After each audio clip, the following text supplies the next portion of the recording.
The hostess led me through a maze of linen-draped tables to a corner booth that felt too small for the size of the egos already in it.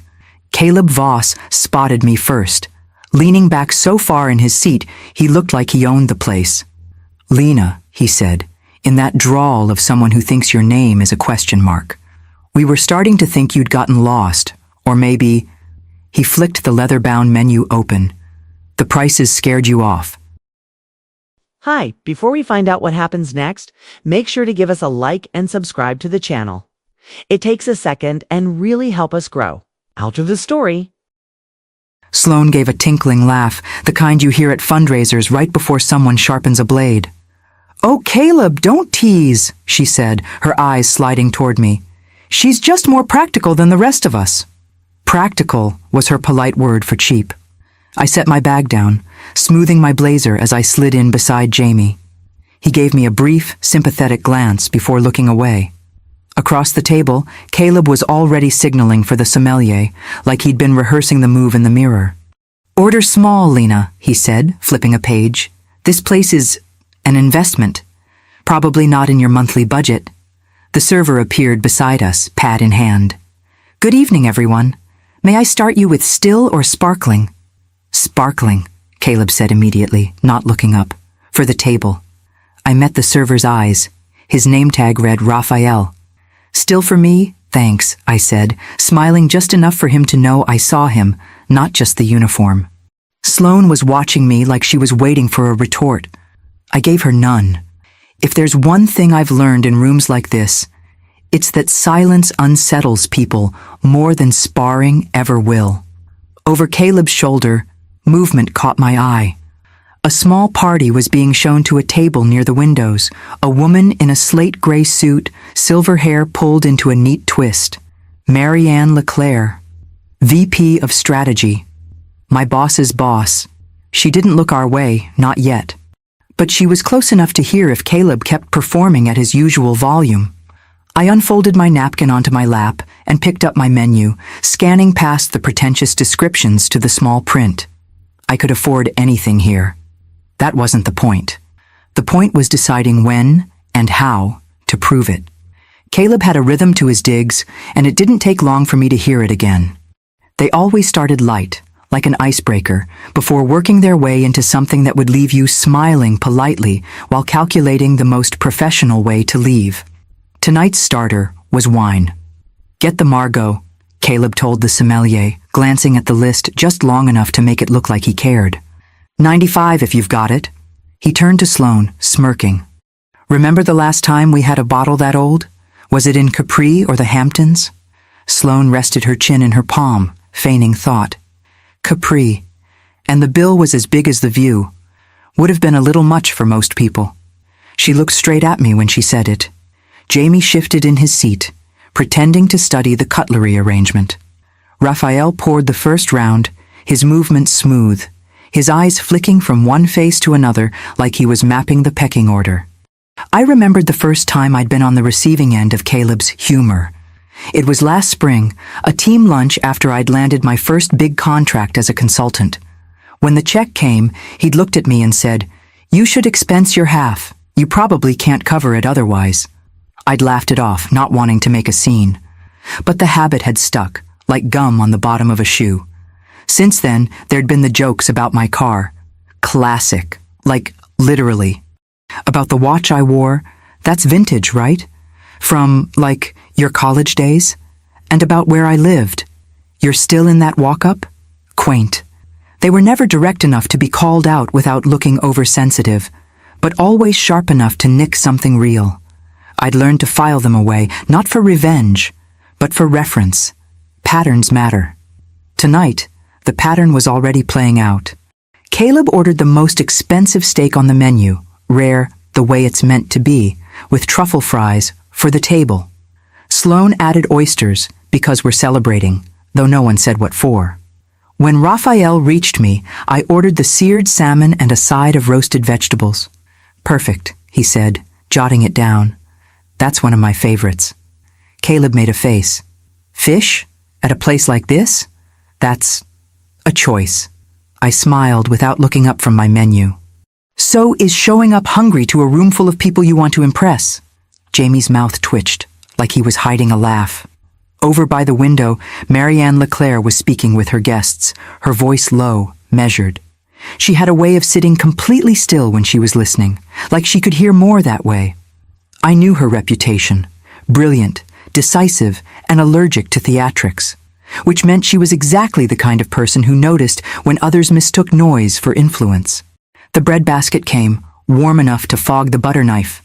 I tore off a piece and let the conversation swirl around me.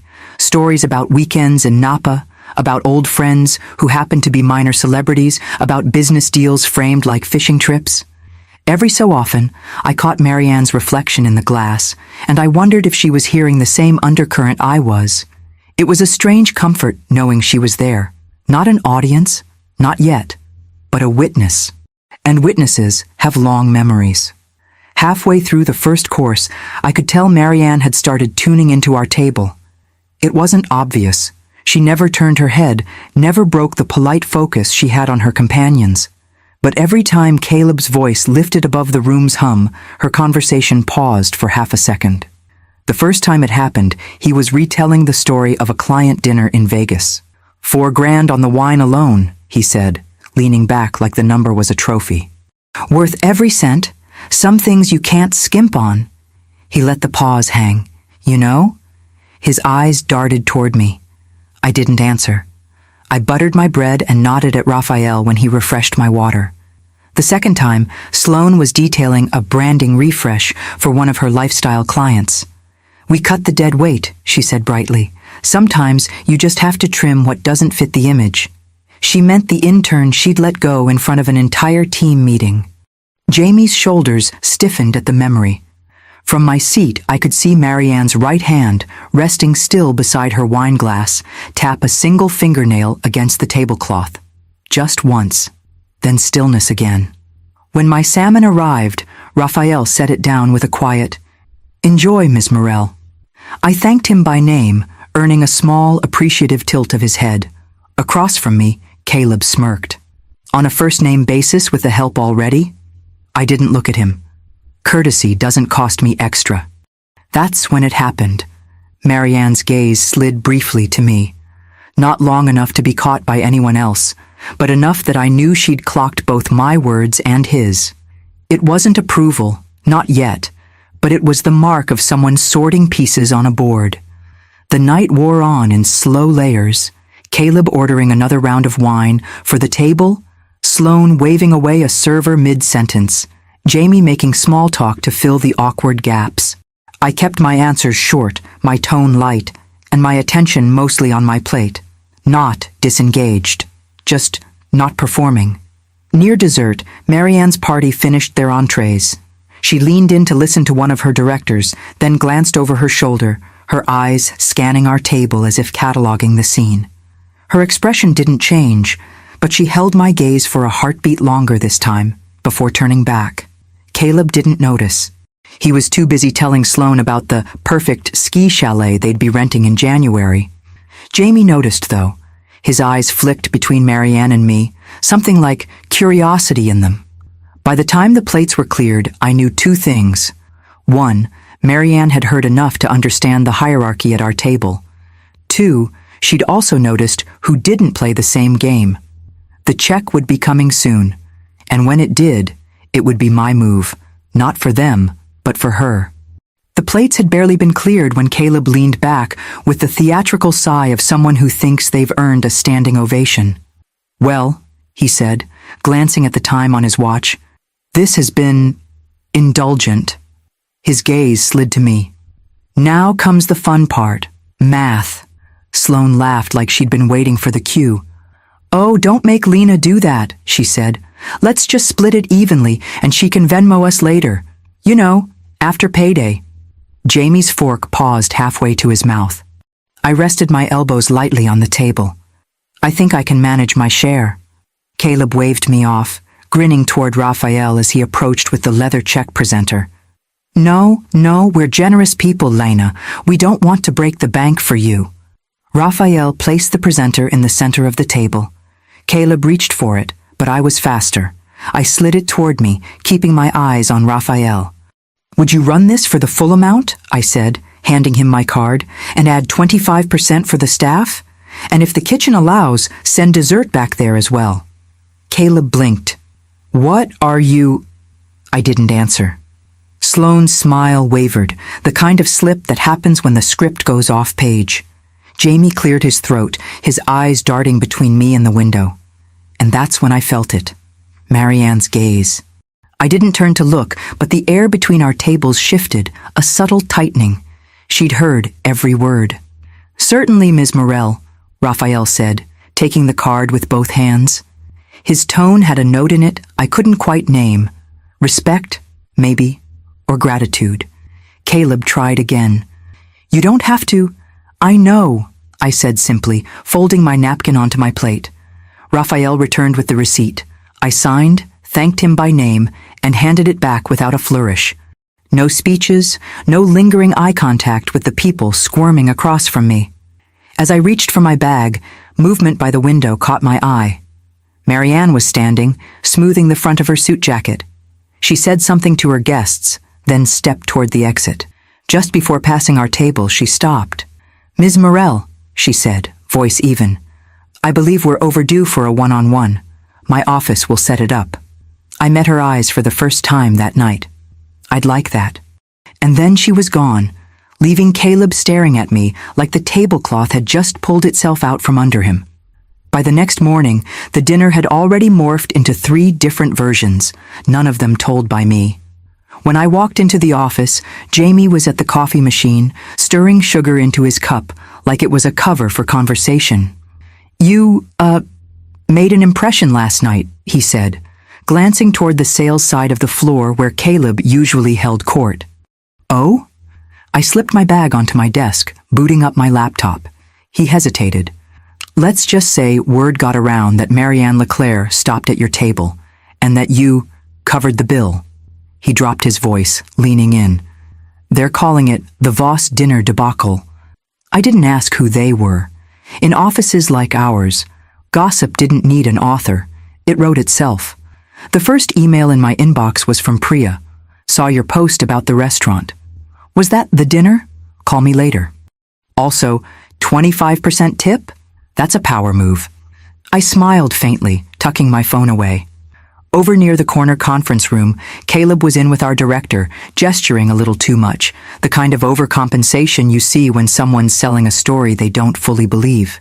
Through the glass, I caught the director's expression, a polite neutrality that didn't give him anything back. By mid-morning, Raphael had sent me a short email from the restaurant. "Kitchen sends their thanks." Said no one's done that for them in months. No extra words, just that. I archived it carefully. After lunch, Jamie sidled by my desk again. "Sloane posted a picture from last night," he murmured. Caption was, "Some people like to show off." But the comments, yeah, people aren't reading it the way she wanted. What way are they reading it? He smirked. Like she's bitter, which she is. I kept my expression neutral, eyes on my screen. The less I fed the current, the faster it would flow in the direction it was already heading. Late in the day, a calendar invite popped up from Marianne's assistant. One-on-one, Friday, 9 a.m. No agenda, just her name. My cursor hovered over the accept button for a moment before I clicked it. At 5:45, as people were packing up, Caleb appeared at my desk. His tone was lighter than his face. "Hey, just next time you don't have to do that, okay? Picking up the check like that, it puts people in an awkward spot." I shut down my laptop, meeting his gaze evenly. Awkwardness isn't about the bill, Caleb. It's about how people handle it. He opened his mouth, then closed it. "Right, well, have a good night." As he walked away, I could feel eyes on me. Jamie's from the break room, another pair from the design team's row. The story had already taken on its own life, and I didn't need to tend it. When I left the building, the evening air felt sharper, cleaner. Priya called as I unlocked my car. "So," she said without preamble, "how does it feel to win the dinner without even raising your voice?" I laughed. "Feels like Friday's going to be interesting." And for the first time in a long while, I wasn't bracing for that meeting. I was looking forward to it. Friday morning, I was in the lobby 15 minutes early, not because I was nervous, but because I wanted to arrive without a trace of rush on me. Marianne's assistant, a man with the kind of precise handwriting you see in architects, waved me in at exactly 9. Marianne's office was all glass and soft light, the skyline spread behind her like a well-chosen backdrop. She didn't gesture to the chair immediately, just finished making a note in the margin of a folder, capped her pen, and then looked up. "Ms. Morel," she said, a small smile flickering. "That was quite a dinner on Wednesday." I didn't flinch. It was. Her eyes were steady, weighing. I noticed something. 2 things, actually. First, how you handled being tested. Tested. A polite word for what it was. Second, how you handled the staff. Names, eye contact, a tip that spoke volumes. She leaned back, folding her hands. Most people in that room missed that. I didn't. She let the quiet fill a few beats. "I've decided to reassign the lead on the Fenton account," she continued. "It needs someone who can manage a client without theatrics. You're my choice. That comes with a budget increase, 2 additional analysts, and direct reporting to me." It was clean, surgical, like she'd been planning it for weeks and was simply waiting for confirmation. "And Caleb?" I asked before I could stop myself. Her smile was thin, professional. "He'll be moving to a less client-facing role. His skills are better suited elsewhere." She didn't elaborate, and she didn't need to. I let the weight of it settle. This wasn't charity. This was merit, noticed and rewarded in a room where no one expected me to be the center of attention. Marianne stood, signaling the meeting's close. I value people who know when to speak and when to let the moment speak for them. Keep doing that. As I left, the assistant slid a slim folder toward me. Project briefs, timelines, new contacts. A small post-it on top read, "Welcome to the lead seat." Back at my desk, Caleb's corner was conspicuously empty. Jamie glanced up as I walked in, eyebrows lifting in question. I didn't say a word. Some victories don't need narration. By Monday, the floor already felt different. Caleb's booming voice, usually the first thing you'd hear when the elevator doors opened, was absent. His desk light was off, chair tucked in, a lonely coffee mug sitting like it didn't know whether it was supposed to be there. Word was, he'd been moved to special projects on the 7th floor, which everyone knew was code for, "You're still on payroll, but we don't want you visible." Sloane had been quieter online too. The last few days her social feed had been a string of reposted quotes about knowing who your real friends are and not letting jealousy get in the way of your joy. Subtle as a billboard. Jamie caught me by the printer mid-morning, holding a stack of reports. "You know," he said, glancing around, "people are still talking about Wednesday." I smiled faintly. "Still? Oh, yeah. Now it's less about the bill and more about—" He lowered his voice. "Marianne choosing you. People are seeing that as, I don't know, a reset. A reset. I liked that word better than promotion. Promotions could be argued with, explained away, even undermined. Resets changed the landscape entirely. Over lunch, I sat with the analytics team instead of taking my usual corner. They were full of questions about the Fenton account, its quirks, its challenges, and when I outlined my plan, I felt the quiet shift that happens when people realize you're steering the ship now. By mid-afternoon, Raphael from the restaurant had sent another email. Just one line.